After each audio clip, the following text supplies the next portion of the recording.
Olá pessoal, sejam bem-vindos a mais um vídeo no canal Data Universe. No vídeo de hoje eu queria mostrar para vocês como que a gente pode fazer a configuração do Entity Framework dentro de um projeto ASP.NET Core MVC, né? No caso eu vou estar utilizando aqui. Eu estou dentro aqui do Visual Studio 2022, estou usando a versão Community. Então vamos começar, né? Eu vou vir aqui em Create a New Project. Eu tenho alguns projetos já abertos aqui que eu tinha usado recentemente, mas você pode pesquisar aqui também na barra de pesquisa, tá? Essa forma que eu estou mostrando aqui para vocês provavelmente vai servir em outros projetos, como aqui o Razor Pages, da API, mas acho que com alguma configuração ou outra vai atender a maioria dos projetos aí. Então eu vou clicar aqui, vou definir o nome do meu projeto. Esse Finangest é um side project, né, que eu estou fazendo para a gestão de finanças pessoais. Aqui ele pergunta se eu quero colocar a solução e o projeto no mesmo diretório. Isso aqui não precisa, eu vou deixar em branco mesmo, porque eu acho que é mais fácil de organizar. Next. Eu estou usando a versão do .NET 8, tá?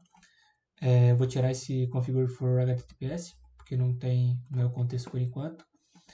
E eu vou dar um create. Ele vai demorar um pouco aqui, tá? Porque ele vai tá criando o projeto. Aqui eu tô no meu Notion aqui. Eu já tenho todo um guia aqui criado, tá? Desde o do passo zero, né? Digamos assim, para configurar o Entity. O Entity é um framework muito usado, né, pessoal, no mercado. E saber fazer bem é um diferencial, né?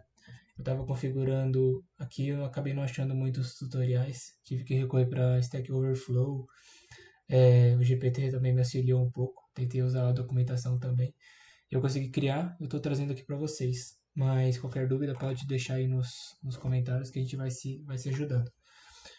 Então ele já criou aqui, né, para mim.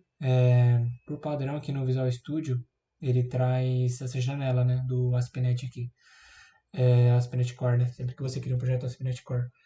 E aí ele traz aqui Build Your App, ele traz aqui a documentação do ASP.NET. Também tem um guia aqui para explicando, né, a arquitetura de aplicações que roda em cima do .NET. Também tem aqui algumas dicas, né, para conectar com a nuvem, na Azure, né, no caso. E também algumas dicas aqui para usar a IDE do Visual Studio. Então eu vou fechar aqui, tá? O que acontece? Como é um projeto ASP.NET Core MVC, ele já traz aqui criado para mim algumas pastas, como é o caso da Controllers, ele já traz, que é a arquitetura básica, né? Então ele já cria aqui para a gente Controllers, Models e as Views, né? Então, beleza. Vamos começar aqui, né, pessoal? Como eu falei, eu fiz aqui um guia, então vamos passo a passo. Aqui, o primeiro passo que a gente precisa fazer é instalar os pacotes do Entity Framework Core. Então, o que acontece? Tem duas formas de a gente fazer isso: via o gerenciador de pacotes do NuGet ou via CLI, no próprio terminal do Visual Studio. Eu prefiro fazer aqui pelo NuGet, tá? Então, vamos lá. Eu vou vir aqui no Finangest, que é um projeto que eu criei. Vou apertar com o botão direito do mouse aqui. Manage NuGet Packages. Aqui ele traz a aba instalados por padrão, mas eu vou vir aqui em Browse. Vou copiar o nome aqui, que é mais fácil.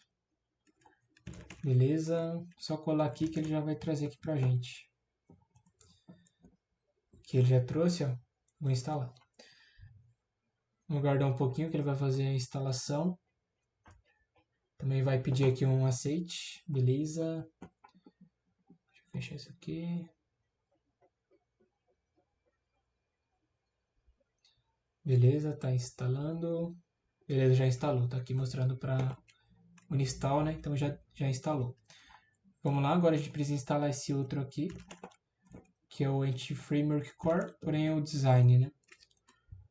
Vai precisar também nesse primeiro momento. Tem algumas outras dependências aqui, como esse relacional design. Cada um vai servir para um propósito, né? Eu estou instalando aqui o básico, né? Essa configuração aqui que eu fiz é somente o básico. Provavelmente tem mais algumas outras, pode facilitar o andamento do projeto. Mas conforme eu for vendo aqui, se vocês souberem alguma coisa também, pode deixar nos comentários que eu posso trazer depois. E aqui eu vou instalar a dependência do Entity Framework com o Postgre. Vou dar um install. Esse aqui é mais levinho, ele instala mais rápido. Beleza, já instalou. Para você instalar pelo terminal, só deixando aqui também, você pode apertar Ctrl aspas simples, que ele abre o terminal, tá? Ou você pode vir aqui em View e vir aqui, ó, terminal, que ele abre também. Aí você pode utilizar por aqui também. Deixa eu fechar essa aba aqui, Error List, isso aqui também, beleza. Tá. Então, prosseguindo aqui o tutorial, a gente já instalou aqui os pacotes. O próximo passo aqui é configurar a nossa conexão com o banco de dados no arquivo appsettings.json. Então, eu vou copiar aqui, tá, pessoal?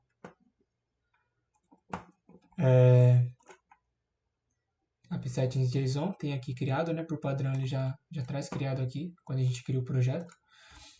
E aqui abaixo desse Hello Add Hosts, vou colocar uma vírgula e vou colar aqui a nova dependência aqui, que é a nossa conexão. Ó. Então aqui eu defini o host, estou aqui rodando na minha máquina, então é localhost.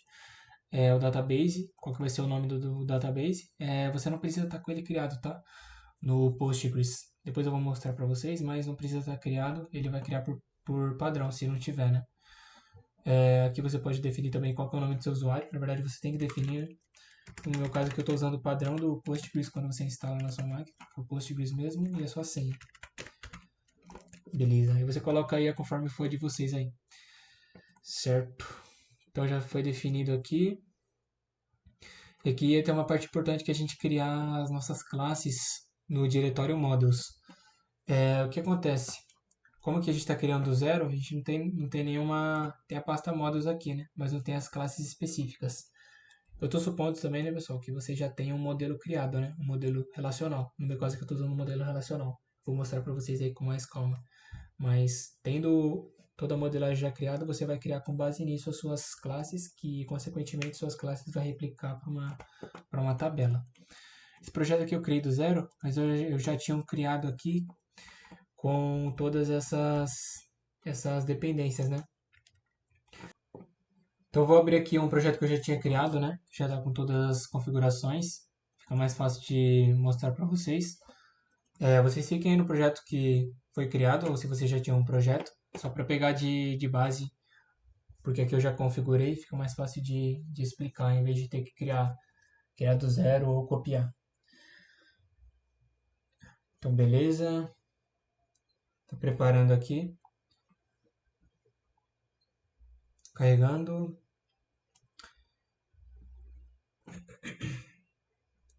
Tá, eu vou fechar essas abas aqui, só pra gente começar aqui do zero, né? Seguindo ali o passo a passo que eu tinha feito.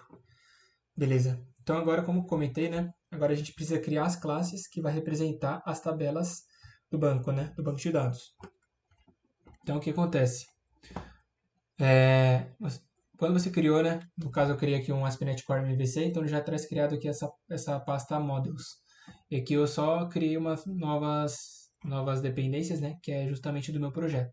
Então, por exemplo, eu tenho aqui a classe cartão, que é uma entidade, né?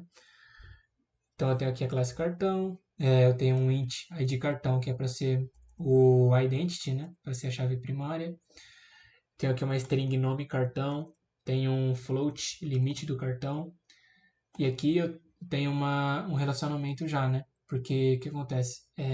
Como eu comentei, isso aqui é para gestão de finanças pessoais. Então, tudo gira em torno de movimentos, movimentações, né? Então, o meu cartão, um cartão específico, ele pode estar em N movimentos. E é por isso que aqui que eu defini. Então, eu estou criando uma collection aqui de movimentos que vai receber uma lista de movimento, que é outra entidade que eu criei, né? Aqui tem outra parte interessante, explicar para vocês que eu tava vendo aqui. Eu criei aqui e eu usei aqui um pouco de GPT para me auxiliar nessa parte aqui que é um pouco mais simples, né? Mas acaba sendo mais puxada, né? Você ter que criar a classe, né? Todos os atributos, sendo que eu já tinha definido, né? Então ele criou aqui para mim, mas ele definiu aqui nome e cartão. Eu prefiro no banco de dados que coloque o nome aqui. É uma coisa pequena, né? Mas cada um tem sua forma, né? É a sua convenção aí que segue. No caso aqui eu prefiro que o N, o nome aqui, o começo seja minúsculo. Então aqui eu defini que a column, quando for criada lá no meu entity, vai ficar dessa forma aqui o nome, não vai seguir esse aqui. Aqui você também pode definir o type name, que vai ser o tipo, né? O meu vai ser um char. Você também pode definir a ordem. Então, na tabela, quando ela for criada, essa coluna aqui vai ficar na posição 2. Você pode definir, né? Essa diretiva order aqui, ela só funciona em alguns bancos de dados. No SQL Server eu sei que funciona, porém no Postgre não está funcionando. Então, só para se atentar. Mas eu só quis aqui trazer para vocês. Dependendo, pode ajudar. Tá, então eu tenho cartão, vou mostrar outra aqui, ó, categoria. Então é basicamente isso, né, pessoal? Aqui tem uma ID categoria, que vai ser o identity também, a primária, né? Nome e categoria. Aqui tá o verdinho porque eu não coloquei para iniciar por vazio, por padrão, né? Igual eu fiz aqui. Então por isso que está com esse alerta, mas não interfere em nada, assim.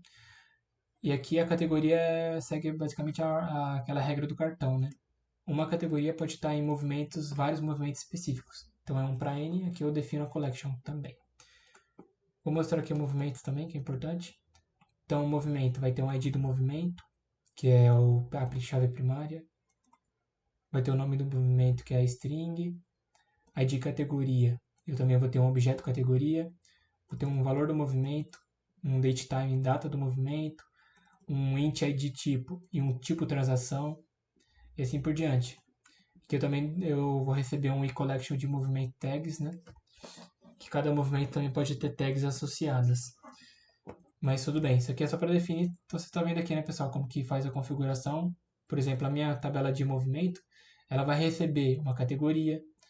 No caso, ela vai receber um ID categoria, né? Mas eu vou precisar do objeto categoria para definir. Ela também vai receber um objeto tipo transação. E assim eu estou definindo toda a minha modelagem com base no que eu suponho que você já tinha um modelo criado. Não sei se você fez um PowerPoint, algo assim. Esse é um modelo relacional, né? Certo. Então aqui eu já tenho criado. Então, tendo isso, aí a gente pode seguir para o próximo passo. Depois que você já criou toda a sua modelagem aqui nas suas classes, a gente pode partir aqui para o próximo passo, que é para criar o nosso DB Context. Aqui eu já tenho criado também. O que acontece? Esse DB Context é justamente nosso arquivo principal aqui, que a gente vai definir as tabelas, a configuração, como que vai ser criado, os relacionamentos. Então aqui, eu criei aqui um Finangest, que é o nome do meu projeto, DB Context, criei uma classe. Essa classe vai herdar de DB Context, que é uma classe, né, uma classe do pacote lá do Entity Framework Core, que a gente baixou no começo do vídeo aqui. Eu defini um construtor, Finangest DB Context, vai receber uma injeção aqui do DB Context Options. É que ele define aqui, beleza. Que eu já defino que eu vou ter um DB7 na tabela movimento. Eu crio aqui um atributo, né? Ele cria aqui para você. E aqui tem uma função que é importante, que é essa model create, que é justamente no momento que a gente criar, para a gente dar o comando, né, para ele fazer a criação das tabelas lá no Postgre, ele vai fazer esse comando aqui. O que acontece? Eu já tinha definido aqui, é uma forma. Então, quando você criar, ele vai criar com esse nome aqui as tabelas. Mas você também pode definir aqui, porque se você não definiu isso aqui, supondo que esteja comentado, ele sempre vai criar plural. Então não vai ser cartão, que é o nome da nossa tabela, vai ser cartões. E assim por diante. Categoria vai ser categorias.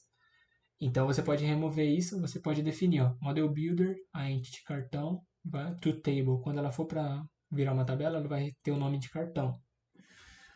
A categoria vai ter o nome de categoria, e assim por diante. Aqui você consegue definir qual que vai ser o nome da sua tabela mesmo. Tá, então partindo aqui, tem a definição das chaves primárias. Então, model builder, entity, cartão, hasKey, CID cartão. Estou definindo aqui as chaves primárias de cada uma. ID categoria, da tabela categoria, assim por diante. Tem a movimento tag, essa movimento tag é uma N para N, então ela vai receber tanto a chave de ID movimento quanto a chave de ID tag. E aqui eu defino os relacionamentos 1 para N. Então, movimento e categoria.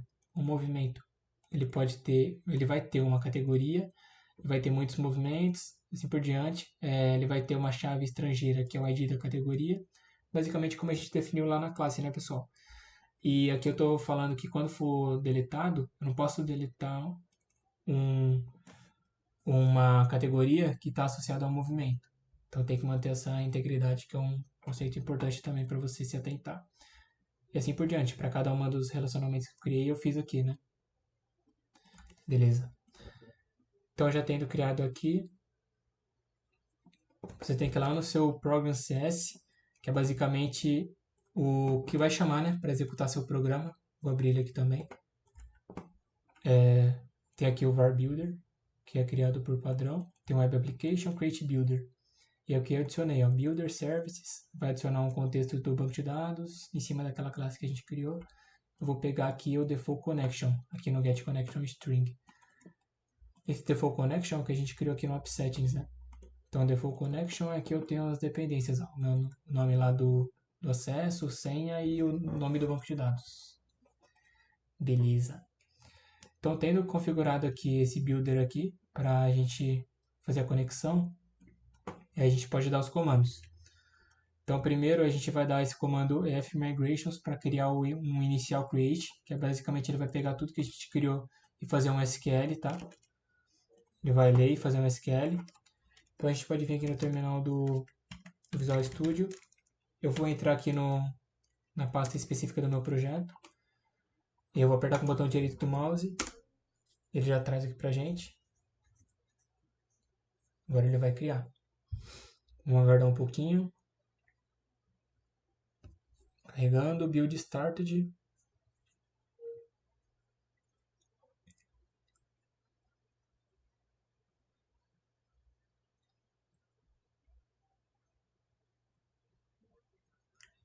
Ele deu sucesso e informou que já tinha o inicial create. Ah, é porque já tinha a pasta migrations aqui, já tava criada.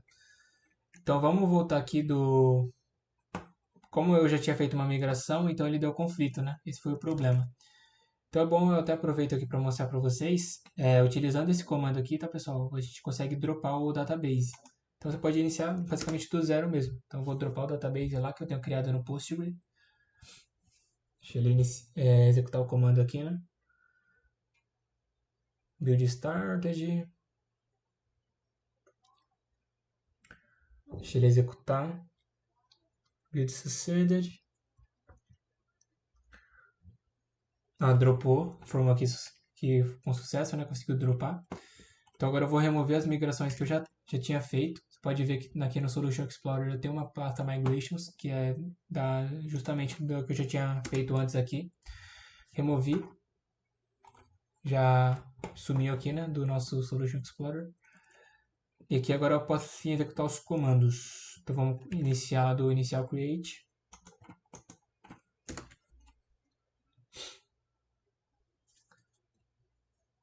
Esperar ele executar.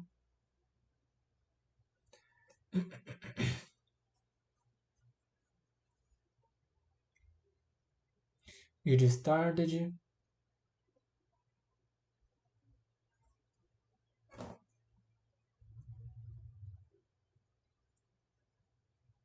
Carregando.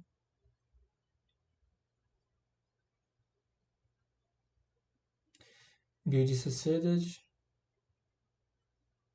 Guardar, que ele está executando. Pronto, done. Show de bola. Ele tá falando aqui para eu voltar atrás, né? Refazer essa ação. Eu posso dar um remove aqui no Migrations que ele volta atrás. Beleza. Então agora a gente vai usar o comando update aqui, justamente para ele poder criar, né? Lá no Postgre. E aí já atualizar aqui, ver se tá sincronizado, né? Com o que a gente tem aqui no nosso código que a gente definiu em cada uma das classes da model. Então vamos aguardar ele executar aqui, build started.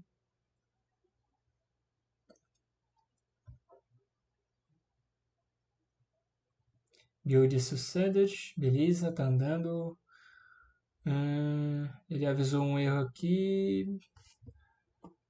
Tá, esse erro aqui, deixa eu só ver aqui.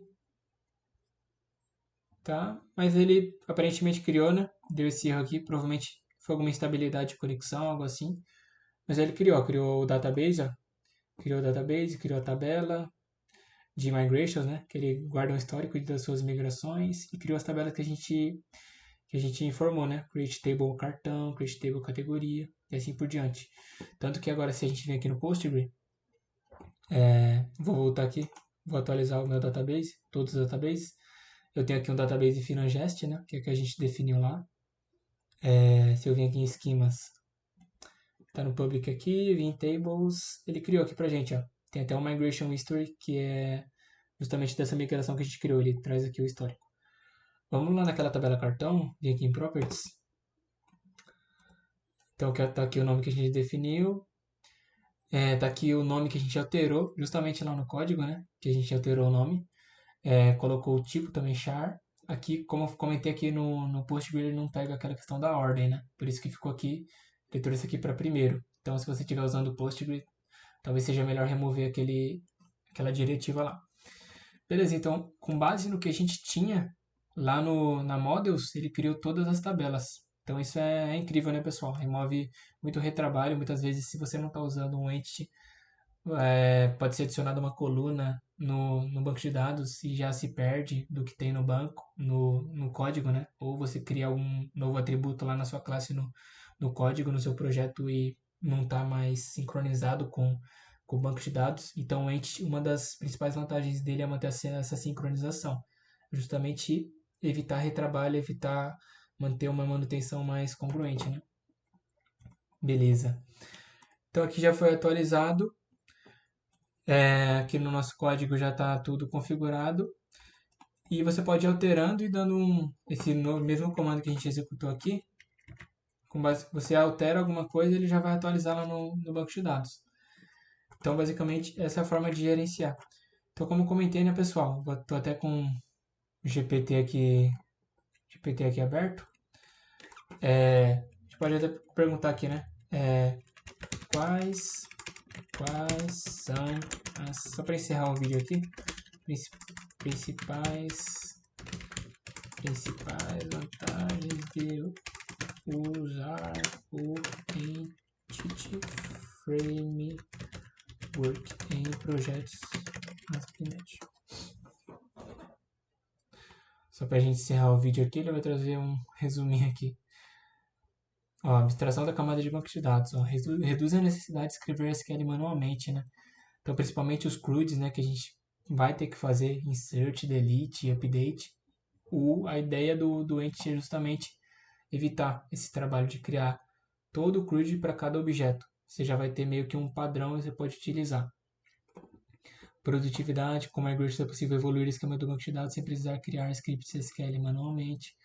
Suporte a múltiplos bancos de dados. Então aqui eu criei no Postgre, mas é só eu criar lá o driver do SQL ou do MySQL, que ele já vai criar com base no meu código em outro banco de dados. Então isso é sensacional.